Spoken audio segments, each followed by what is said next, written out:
So, in your view, you believe that the Trinity is a wrong teaching. Where did the Trinity come from if it's not a biblical, if it's not really from the Bible? Was that brought in later? What would you say about that? What I believe, what I'm sure about and believe in, that Allah subhanahu wa ta'ala does not have a son, does not have siblings, does not have anything, because Quran says it very clear, وَقَالُوا اتَّخَذَ الرَّحْمَنُ وَلَدًا. They said, Allah, and this Quran stated, Allah took a son. لَقَدْ جِئْتُمْ شَيْئًا إِدَّا. You brought something very heavy, very big.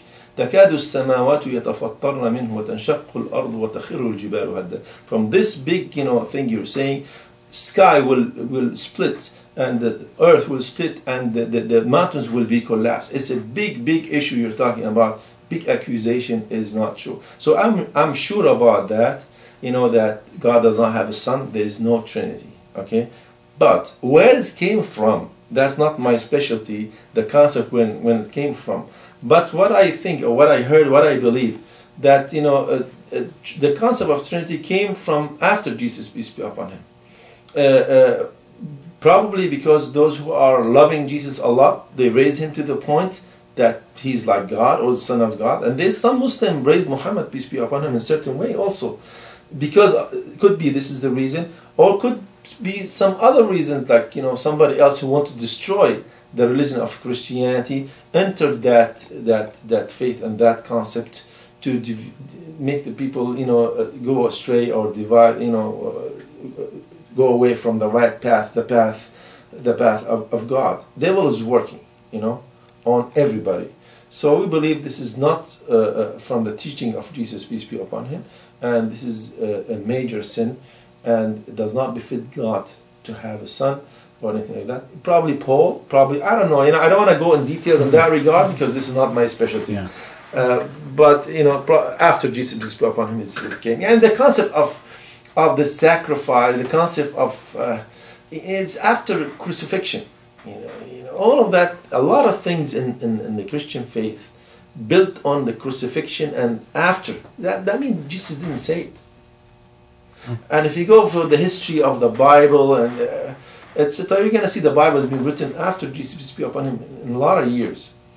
And those who wrote these Bibles, those Gospels, we don't know exactly what's their last name, where they came from, what's their tribe, exactly. So the authenticity here is not very accurate. So that's why we believe, I believe personally, I don't say we, I believe there's some changes because of that reason. But anyway, what I'm sure about is the Trinity is a false concept, is being created after Jesus, peace be upon him, and Jesus, peace be upon him, has nothing to do with it. Okay. He's more special. Yeah, especially since you used to be a Jehovah's Witness. Former Jehovah's Witness. Yeah.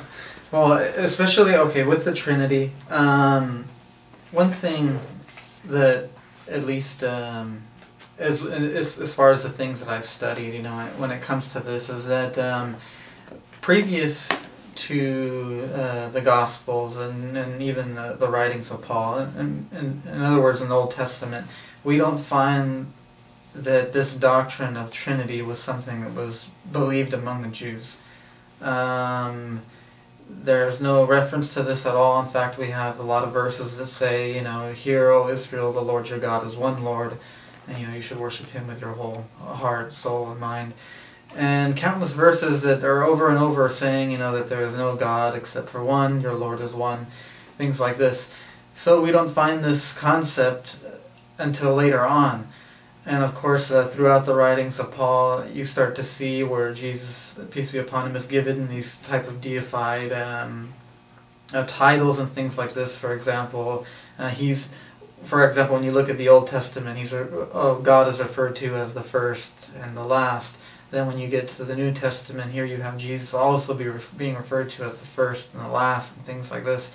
And of course, these things we do not believe were part of the original teachings of Jesus, peace be upon him, but were developments that took place later.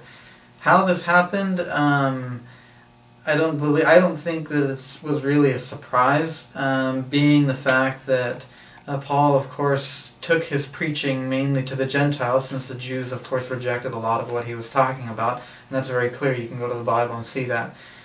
So he took this preaching that he had toward the Gentile people. Now, when we look among the Gentile nations and what they believed in their pagan beliefs, the Trinity was a very common concept and theme that ran throughout their beliefs. Also, the concept of God having a son was a very common concept that they had. For example, Hercules, some of the other gods that they had, that they took for being sons of God and things like that. So, what it seems like, and as other, secular historians believe, that this was something that was incorporated as a way to kind of bring the Gentile people into this new faith that Paul was spreading throughout the Roman Empire. And of course, I don't personally believe that the Bible, even if you were using the New Testament, clearly shows out that Jesus was God, or that he claimed to be God. I don't. In fact, there's a lot of other things that I personally believe don't, or prove the opposite of that. For example, Jesus says that, peace be upon him, that nobody knows the time of the hour, not even the angels nor the Son, but only the Father. What does this mean? That God was lacking. If Jesus was God, he was lacking knowledge. This doesn't make sense. Also, when it speaks of him as, he says, it's recorded in one of the Gospels where he says, let not my will take place, but your will. And he's saying it's prayer. So we're saying, this obviously reflects the fact that he was a separate individual.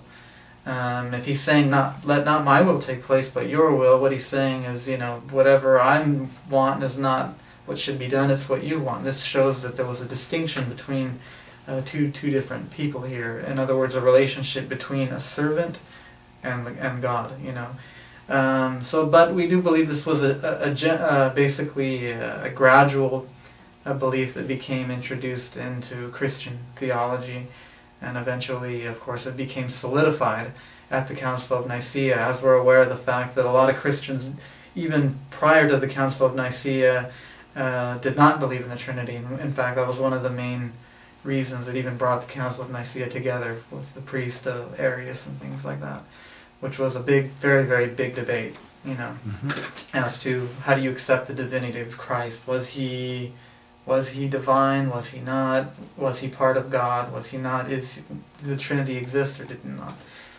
So because of this, again, going back to what we find through the creed of the prophets before that time, was that they always believed that God was one. Always believed that he was one. And of course these things changed later on through Christian theology. And we believe that when the prophet Mohamad, peace be upon him, came, this kind of brought everything back to the original way that it was, and that was that God is one, and he should be worshipped without any partners, and that all the worship was to him alone. All right.